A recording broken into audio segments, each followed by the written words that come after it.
Welcome back to the deep dive. You know, the place where we really try to get under the hood of complex topics, find those aha moments. And today we're diving into something that, well, let's be honest, it probably lands in your inbox every single day. Okay, picture this. You're looking at an email, right? Seems totally legit. Maybe it says it's from your CEO, urgent wire transfer needed. Or, maybe it's a bank alert about some suspicious login. But something just feels a bit off, and yet somehow it's sailed past all your filters, bam, right in your inbox. Looks perfect. So how did that happen? How did it look so real? What if I told you it wasn't some crazy hack, not some zero-day thing, but actually kind of a feature, almost like a loophole by design in how email was first thought up? That's exactly it. Yeah. Today, we're really getting into what we're calling the anatomy of deception. We're going to unmask email spoofing. Our goal here is to peel back the layers, look at the foundations of email itself, where those vulnerabilities lie. We'll explore how attackers use these weaknesses, and it's often simpler than you might think. Then we'll look at the countermeasures the defense has built over years, decades, really. And really importantly, we want to give you the tools, the knowledge to spot those signs, the subtle clues of a spoofed email. Yeah, and this isn't just for the tech folks, the cybersecurity pros. Whether you're worried about phishing or maybe business email compromise, BEC, you hear about that all the time. Or maybe you're just wondering why that Nigerian prince email still sometimes gets through. This deep dive is definitely for you. We're aiming for those aha moments. The insights you need to navigate the digital world a bit more safely, maybe more confidently. We'll show how a system built on trust way back when became this kind of playground for deception, and importantly, what's being done about it now. So let's dig in. Okay, to really get email spoofing, we have to go way back, right to the beginning, Yeah. to what we're kind of calling the original send of email. Think about when email was first created. This wasn't the internet we know today, not this vast, often, frankly, hostile place. It was an era of implicit trust, just a small community, really. Academics, government researchers, cybercrime wasn't even really a thing people thought about. And that context, that history is absolutely crucial because it directly shaped how the Simple Mail Transfer Protocol SMTP was designed. SMTP is the bedrock. It's the language email servers use to send messages back and forth. And it was built for simplicity, for efficiency. The assumption was, well, that everyone playing was trustworthy. It was not designed for the adversarial environment we live in now. Not at all. It was about getting message A to point B, easily, quickly, assuming good faith. Not about verifying who anyone really was. Right. And that leads us straight to the core idea for today, email spoofing. It's not some super complex hack, generally speaking. It's not a brand new vulnerability someone just found. It's more like an inherent characteristic. It's baked into the original design of SMTP, like a feature almost that just happens to be incredibly easy to abuse. Exactly. And to really see how that works, we need to peek behind the curtain at the SMTP handshake. This is the conversation, the step-by-step dialogue that happens every time an email gets sent. Think of it like a client-server interaction, like two mail carriers talking. I have a letter. Okay, who's it from? Who's it for? Okay, give it to me. That kind of thing. A polite conversation between machines. Pretty much. It starts with a greeting. The sending side, maybe your email app or another server, says hello, or more likely now, hello. Hello just means extended hello, signaling it wants to use some newer features. It might say, for instance, ehomail.sendingdomain.com. It's introducing itself. The receiving server says hi back, basically, and often lists what it can do. I support encryption. I have size limits, things like that. Okay, so introductions first. Makes sense. Then the client issues the mail from command. This is where it says, okay, this email is technically coming from this address, like mail from sender at example.com. Now, this address, the envelope sender, is really important for the system. It's where any bounce messages go if delivery fails. Non-delivery reports, NDRs. But critically, this is not usually the address you see in your email client's from field. That's separate. Ah, okay. So that's for the system's plumbing, essentially. The return address for the post office, not necessarily the sender's name on the letter inside. That's a great analogy, yes. Then, the client uses RCPT-TDO. It stands for recipient to. It says who the email is for. Like rcpdto.recipient@destination.com, you can have multiple RCPD-TBOL commands if it's going to several people. This envelope recipient tells the server where to deliver it. Right, from Tiato on the outside of the envelope. Exactly. Once the server accepts the sender and recipient, the client sends the data command. This just signals, okay, I'm ready to send the actual message now. The server typically replies with something like 354 start mail input, go ahead. And then comes everything else. the entire email content, all the headers from, on, tool, to, subject, all those lines you sometimes see. And then the body of the message itself, this whole block of text, the data payload, ends with a single period on a line by itself, just a dot. To dot. Okay, simple enough. And finally, assuming the server accepts the data, the client sends QIT, session over, polite goodbye. So, okay, let's unpack that. This whole back and forth, hello, mail from, RCPT2, data, quit, that's the core conversation. And you're saying the vulnerability, the thing that allows spoofing, isn't a mistake in one command. No, not in a single command itself. It's in the relationship between what's said in that first part, the transport phase. The mail from an RCPTTO. Right, the envelope stuff. And what's sent inside the data part, the actual headers and body. Precisely. It's the lack of a required link between those two pieces of information. A disconnect by design. The core dichotomy, you called it, envelope versus header senders. Yes. And understanding this difference is absolutely key. Let's stick with that physical mail analogy because it works really well here. So the SMTP envelope is like the outside of the physical envelope. It's got the sender's address, the recipient's address, the stuff the Postal Service actually uses to sort and deliver the mail. In email, that's the mail from and RCPT2 commands used for transport logistics, routing the message, handling bounces. And crucially, this envelope info isn't what you typically see when you first open an email, although that mail from address often gets recorded in a header called return path after delivery. You can usually find it if you dig into the full headers. Okay, so that's the outside. What about the inside? That's the message header. Think of the actual letter inside the envelope. It has the greeting, dear so-and-so, the message body, and importantly, the sender's name and signature at the bottom. In SMTP, this corresponds to the content sent after the data command. This includes various headers, but the one we really care about for spoofing is the from header, sometimes called header from or MI from. This from header is what your email client shows you. It's the sender you see, the identity you react to. And here it comes, the big reveal. This is it, the critical vulnerability. The SMTP protocol itself does zero intrinsic validation. No checks at all. None built in. To ensure that the mail from address, the envelope sender, has any relationship to the from header, the sender identity inside the letter, they are treated as completely separate pieces of information by the basic protocol. Wow. Okay, so let me try an example. An attacker connects. They say mail from.attacker@evil.com. That's the envelope. Right, that's for transport. But then inside the data part, they type from trusted CEO, CEO@yourcompany.com. The server delivers based on attacker@evil.com potentially, handles bounces there. Correct. It uses the envelope info for its job. But my email program, it just reads that from header inside the data payload and shows me trusted CEO, say CEO@yourcompany.com. That's precisely how it works. The email client displays the header from. The disconnect is complete. It's like the postman delivers a letter based on the envelope address, but doesn't glance inside to see if the sender's name matches. Perfect analogy. So why? Why was it designed like this? It seems like such an obvious flaw now. Hindsight is 20/20, right? But it wasn't an oversight. It was actually designed this way to support legitimate uses. Think about a public mailing list. You subscribe, lots of people do. Someone sends an email to the list address. The list server then needs to send that email out to all the subscribers. Now, when it sends the email out, it keeps the original sender's from header intact. So everyone knows who wrote the message. Yeah. Maintains the conversation thread. Right, you want to see who actually said what. Exactly. But the list server changes the mail from the envelope sender to be the list's own administrative address. Why? So if one subscriber's mailbox is full or their address is bad, the bounce message goes back to the list administrator, not to the poor person who wrote the original email who can't do anything about the subscriber list. Ah, okay. That makes sense. The same mechanism separating envelope and header sender is needed for legitimate functions. Precisely. So attackers aren't really breaking the protocol. They're exploiting an intended feature for a malicious purpose. And this lack of built-in authentication goes back to that early internet environment. Small, collaborative, high trust. SMTP just assumed honesty. If the server said hello and gave an address, the protocol assumed it was true. No need to verify back then. So bringing it all together, what this really means for us today is huge. All the modern security stuff, SBF, DKIM, DMRC that we'll get into. Defensive triad, yeah. They're all basically elaborate patches, retrofits, trying to bolt authentication and trust onto a system, SMTP, that was never designed with it in mind. That's a great way to put it. Retrofitting trust. And this foundational mismatch, this gap between the original design and today's reality, that's the root cause.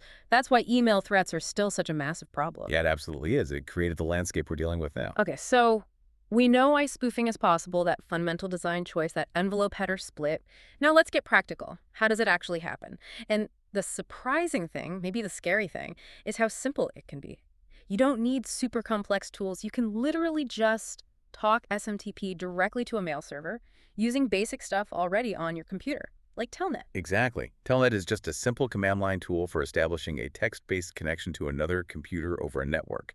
You can use it to talk directly to a mail server on its standard port, port 25. First, you'd need to find the mail server for the domain you want to send to. Use a tool like enslookup or dig to query the DNS for the MX records, mail exchanger records for the target domain, say fabricam.com. DNS will tell you the server names, like mail1.fabricam.com. Okay, so you find the server's address. Then you open your command prompt or terminal and type something like telnetmail1.fabricam.com/25.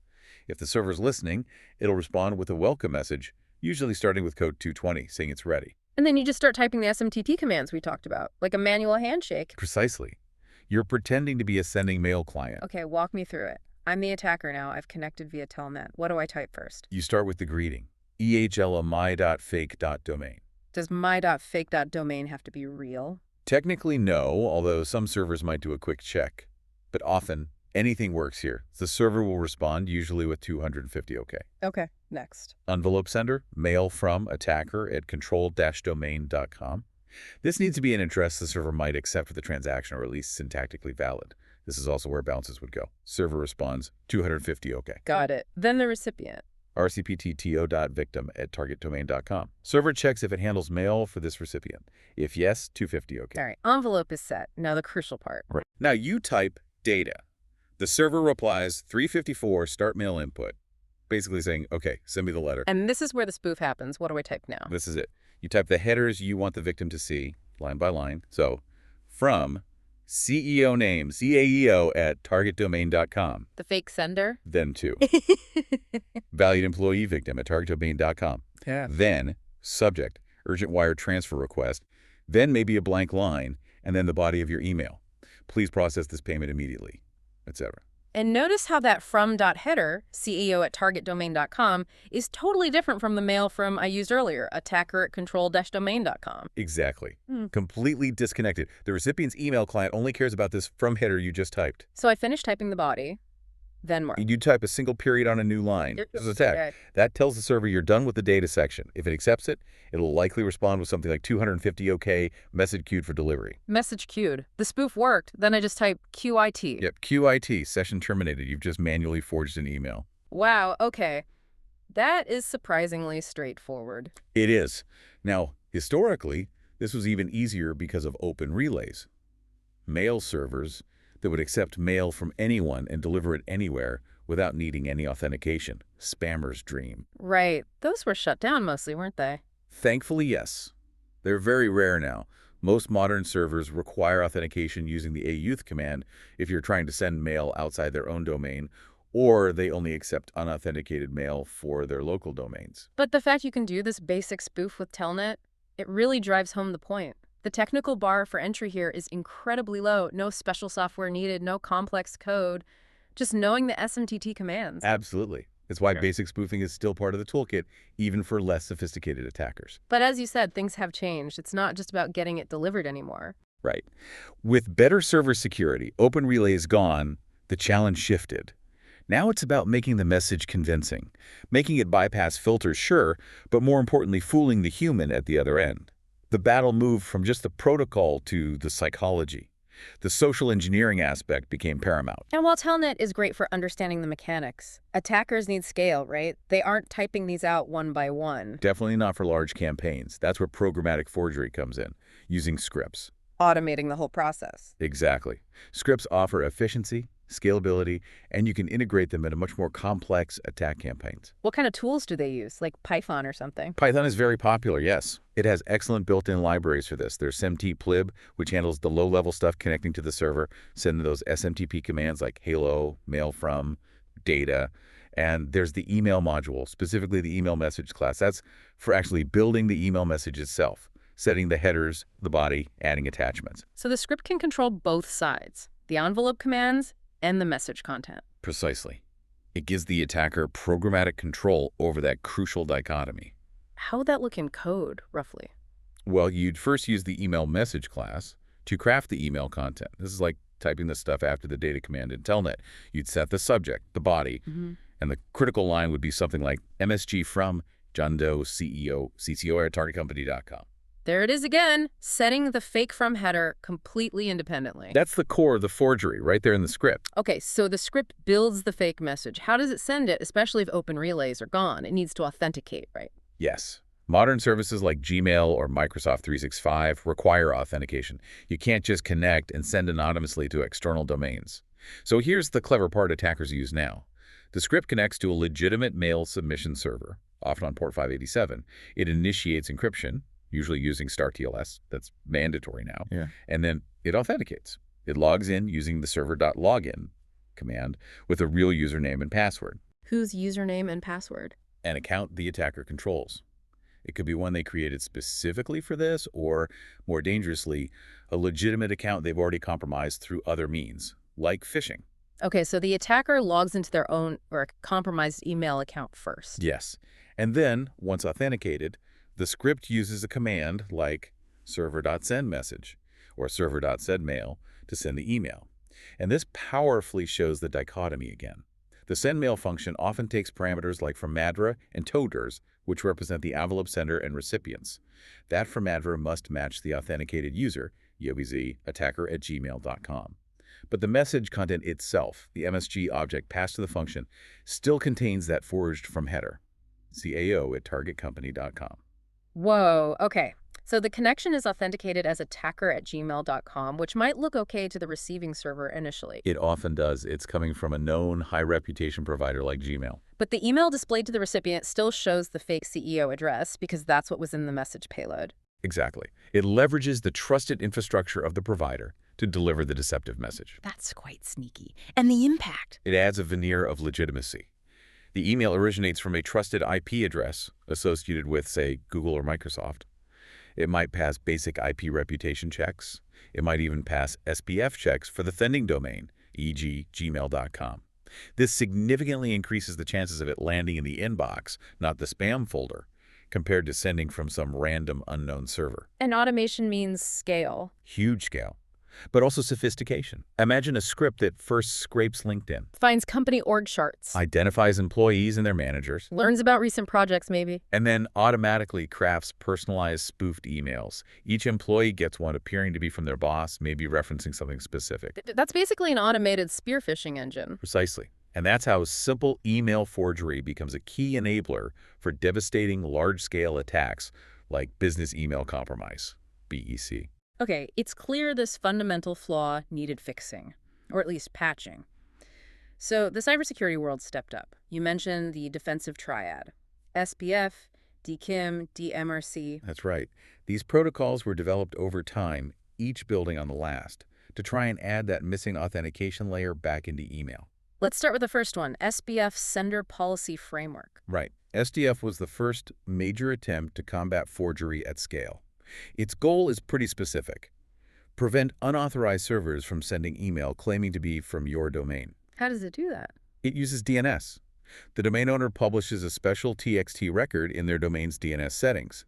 This record starts with VSPF1 and basically lists all the IP addresses or server names that are allowed to send email for that domain. Like an approved senders list published publicly. Exactly. So when a receiving mail server gets an incoming email, it looks at the mail from address the envelope sender. It takes the domain part of that address, queries DNS for its SPF record, and gets that list of approved IPs. Then it just compares the IP address of the server that's actually connecting to it against that approved list. Simple check. Is the connecting server on the official list for the envelope sender's domain? That's the core idea.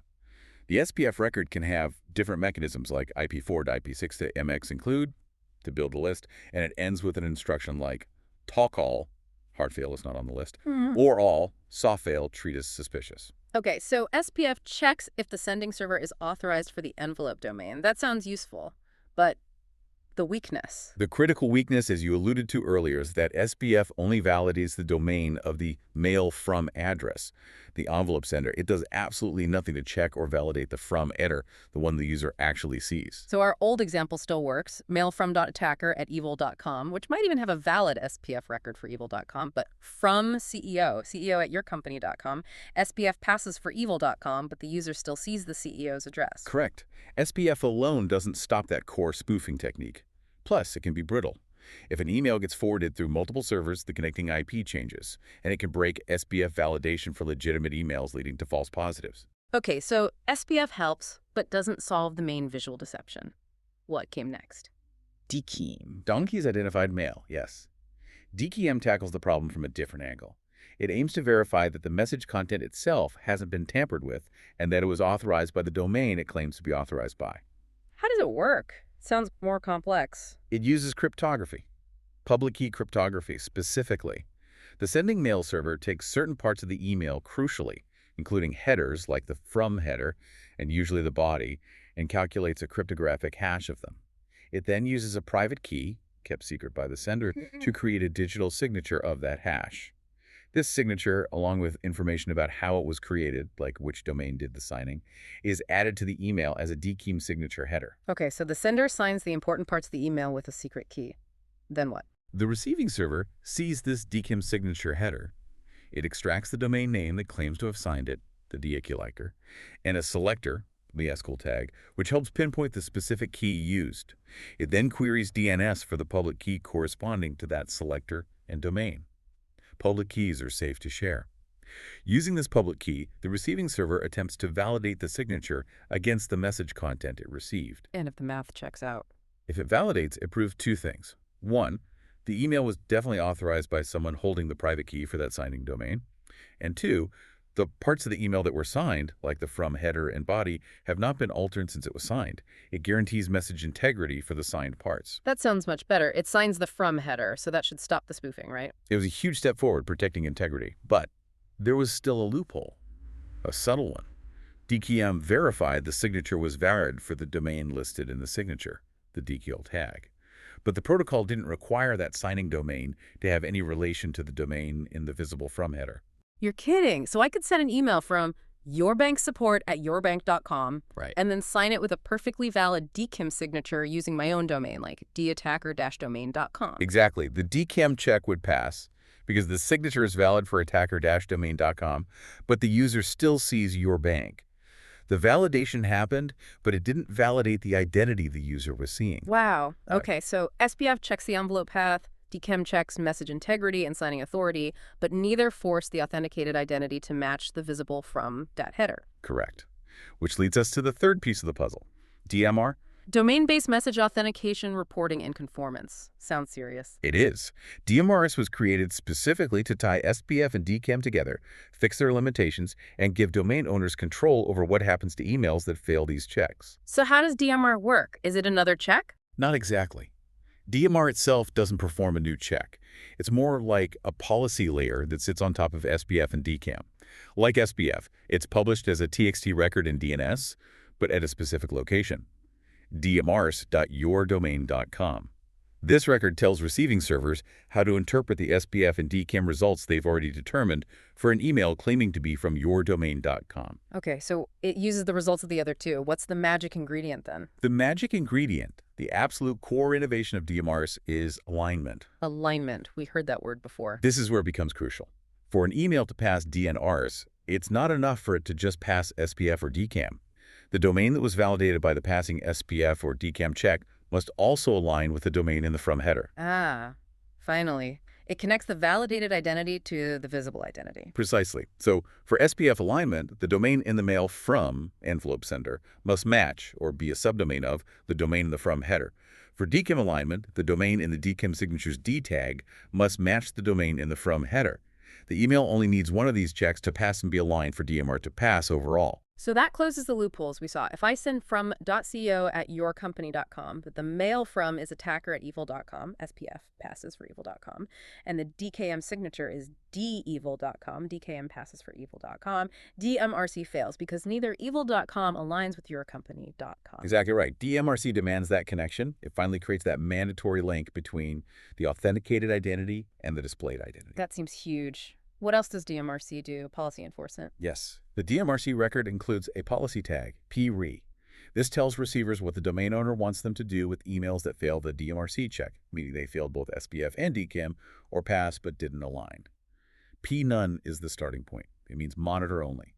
Deliver the email, even if it fails, but send reports back to the domain owner about the failures. Good for getting started in troubleshooting. P-quarantine tells receivers to treat failing emails with suspicion. Usually means sending them to the spam or junk folder. And P-reject is the strictest. It instructs receivers to completely block and reject any email that fails the DMRC check. The email never even reaches the user's mailbox. Reject seems like the ultimate goal for stopping spoofing of your domain. It is. It's the strongest protection against direct impersonation. DMRC also has reporting features using tags like RUA for aggregate reports. Domain owners specify an email address where receivers can send anonymized aggregate data about emails claiming to be from their domain, how many passed, failed, their IP sources, etc. This reporting is incredibly valuable for understanding your email ecosystem, finding misconfigured servers, sending legitimate mail, and identifying abuse patterns. So looking back, SPF secures the path, envelope. DKIM secures the message, content integrity and signing domain. DMRC enforces alignment and policy, connecting the dots and telling servers what to do. That's a perfect summary. Each built on the last, progressively closing the gaps. And nowadays, having a DMRC policy, especially P-reject, is pretty much expected for any serious organization, right? Absolutely. It's become a de facto standard for brand protection online. If you don't have an enforced DMRC policy, you're essentially leaving your domain wide open to impersonation, and you're seen as a much easier target by attackers. Its absence is a significant security weakness. Okay, so we have these automated checks running constantly now, SPF, DKIM, DMRC, but sometimes you still need to play detective yourself, right? Look at the raw details. Definitely. Understanding how to read the full email headers is still a critical skill, both for troubleshooting delivery issues and for identifying sophisticated attacks that might try to slip through the cracks. Those headers contain the hidden story, the logbook of the email's journey. And they're usually hidden by default. You have to specifically choose to view them. That's right. In Gmail, it's usually under the More menu, 3 dots, Stack Show Original. In Desktop Outlook, open the email, File Properties, Internet headers. In Apple Mail, it's View das Message dap all headers. The exact steps vary, but most clients let you see the raw source.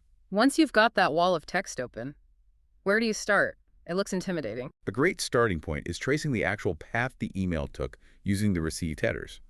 Remember, every server that handles the email adds its own received block to the top. So you read them backwards, from bottom to top. Exactly. The bottommost receipt header usually shows the first hop, the client or server that initially injected the email into the mail system.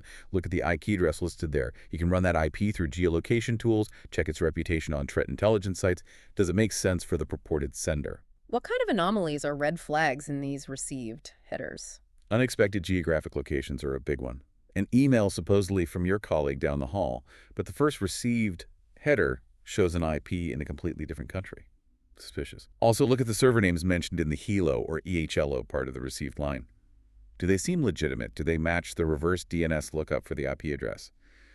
Mismatches or generic-looking host names can be indicators of something fishy. Okay, so tracing the path is step one. What other specific headers scream spoofing? The return path header is fundamental. That's the envelope sender again, right? From the mail Yep. from command. Yes. So. Compare the domain and return path to the domain in the from header. If they don't match, it's a classic sign of potential spoofing. Not always malicious, like our mailing list example, but definitely warrants scrutiny. What about reply to? Oh yeah, that's a common trick. Attackers spoof the from address to look legitimate, but set the reply to header to their own email address. So if you hit reply. You're talking directly to the attacker, not the person they're impersonating. If reply to is different from, be very, very careful. It's a huge red flag in potential phishing or BEC scams. And the from dot header itself, the one we see. Look closely. Don't just trust the display name, John Doe, CEO. Look at the actual email address next to it. Is it a generic address like ceo.company@gmail.com that's suspicious for official communication? Or is it a lookalike domain? Check for subtle misspellings.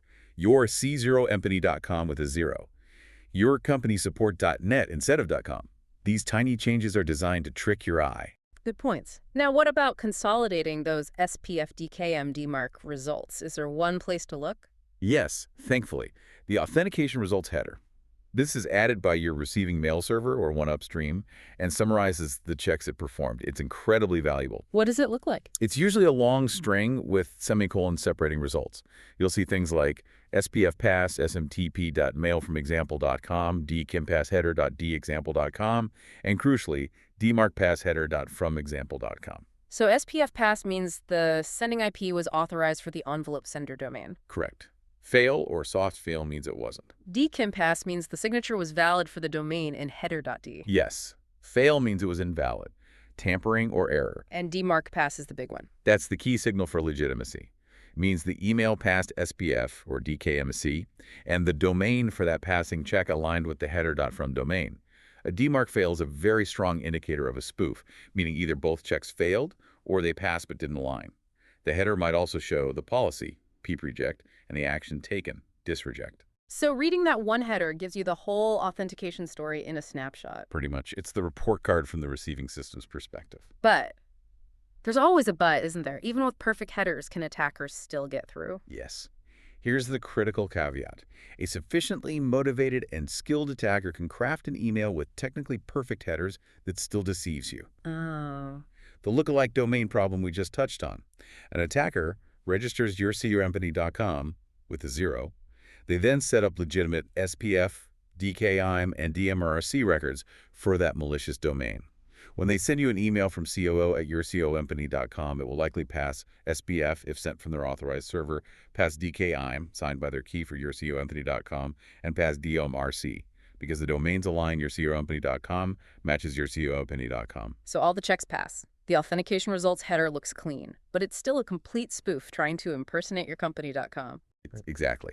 This shows that header analysis and the authentication triad are primarily good at stopping direct impersonation of a specific domain that is protected. They aren't a foolproof defense against all forms of email deception, especially cousin domain attacks. Which brings us back to Defense in depth. You need multiple layers. Technical controls like authentication, yes, but also content filtering, URL scanning to check links, sandbox analysis for attachments, and crucially, user education. Training people to spot those subtle clues, the lookalike domains, the unusual requests, the pressure tactics. The human element is still vital. Okay, so the technical act of spoofing, getting that fake from address through, that's really just step one. It's the foundation. It's the enabler. It opens the door for the real payload or scam. Like distributing malware. Absolutely. Email is still a primary way malware and ransomware get distributed. Spoofing makes the bait much more effective. It adds that air legitimacy. Yeah. You're far more likely to click a link or open an attachment if you think the email is from FedEx or your bank or your colleague versus some random stranger. What's the typical pattern there? It usually starts with the lure of the spoofed email, often with some urgent call to action. Track your package, review this invoice, security alert. Then the payload. Either a malicious attachment, often disguised as a PDF or Office doc with macros, or a link that leads to a malicious website that tries to exploit browser flaws or trick you into downloading something. And finally, infection. User clicks, enables content, downloads, and the malware, spyware, keylogger, ransomware, gets installed. We see those all the time. Fake shipping notices, fake invoices, fake bank warnings. It's relentless. It is, but perhaps the most damaging use of spoofing is in business email compromise, BEC. The apex predator, you called it? It really is. BEC is usually highly targeted spear phishing. It's not about volume, it's about precision and manipulation. The goal is usually to trick employees, often in finance or HR, into making unauthorized wire transfers or giving up sensitive data like employee W-2s. And it's methodical, you said. It has phases. Very much so. It starts with detailed reconnaissance. Attackers scour the company website, LinkedIn, news articles, social media. They map out the org chart, identify key people, CEO, CFO, controllers, learn reporting structures, maybe even find out about upcoming deals or travel plans. Building an intelligence picture. Exactly. Then comes the impersonation and engagement. They might directly spoof the CEO's email address, if DMR isn't strict, use a lookalike domain, or sometimes even use a previously compromised legitimate employee account to make the approach seem even more real. Then, the core. Social engineering. They leverage the authority of the impersonated person. They create a pretext, usually involving urgency, need this wire transfer, Ned W for a secret deal, and confidentiality. Don't talk to anyone about this, it's sensitive. They might reference real events or projects gleaned during reconnaissance to make it sound incredibly plausible. The goal is to pressure the victim and discourage them from following normal verification procedures. Like that scenario we painted. Friday afternoon, urgent request from the CEO, reference to a known project. Bypass controls. Exactly. And finally, execution. The manipulated victim sends the wire transfer to the attacker's account, changes vendor payment details, or emails out that sensitive data. The damage is done. And common scenarios are that CEO fraud, fake vendor invoices, maybe pretending to be lawyers, handling a confidential acquisition. Those are classics. All rely on that combination of a believable spoofed identity and powerful social engineering. And beyond BEC and malware. Spoofing underpins most standard phishing attacks, trying to steal your credentials for banking, social media, whatever. It can be used for targeted harassment or reputational damage, sending nasty emails that look like they came from someone else.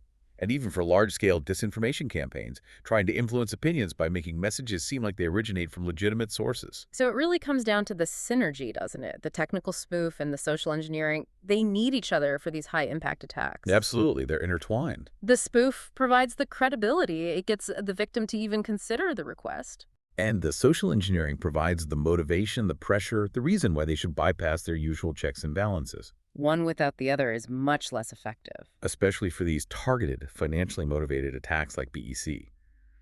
You need both the technical deception and the psychological manipulation. And that really highlights where the ultimate battleground lies. The history of email security is this technical arms race. SMTP flaws lead to spoofing, which leads to SPFD key MD-mark. But attackers adapt. They use lookalike domains, they compromise accounts, they refine their social engineering.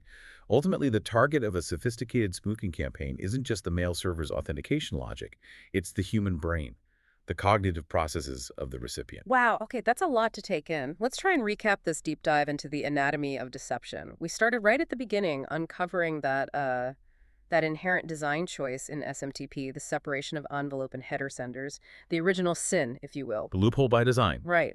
Then we saw how attackers exploit that with, frankly, surprising simplicity, manually with Telnet or at scale using scripts. Leveraging that fundamental disconnect. Then we traced the evolution of the defenses. SBF trying to secure the path. But only validating the envelope. DKIM adding message integrity and cryptographic signatures. But not requiring alignment with the visible sender. And finally, DPMIN bringing it all together, demanding that crucial alignment and giving domain owners policy control. The triad, trying to retrofit trust. We learned how to put on our detective hats, how to read those email headers, the received path, return path, reply to, the all-important authentication results. Finding the clues hidden in the technical details. And then we saw how all of this comes together in the real world. How basic spoofing enables devastating attacks like malware distribution and especially business email compromise. Where technical deception meets psychological manipulation. So even with all these technical defenses, SPF, DKIM, DMRC fully deployed, the risk isn't zero. No, unfortunately not. Even the best infrastructure can't eliminate the risk entirely, especially with tactics like lookalike domains and sophisticated social engineering. Which really leads to a final thought, a question for you, our listener. If the human user remains the final line of defense, that last link in the security chain, and often the most vulnerable one, what's your role? How do you personally help fortify that defense? It really comes back to vigilance, doesn't it? Being skeptical, questioning those unexpected requests, especially if they scream urgency or demand secrecy. Take that extra second. Look closely at the from.address. Is it really right? Check for those lookalike domain tricks. And now you know a bit more about what's happening under the hood, how to peek at those headers if something feels off. So stay vigilant, keep questioning, keep learning. Your inbox and maybe your bank account will thank you. We'll catch you on the next deep dive.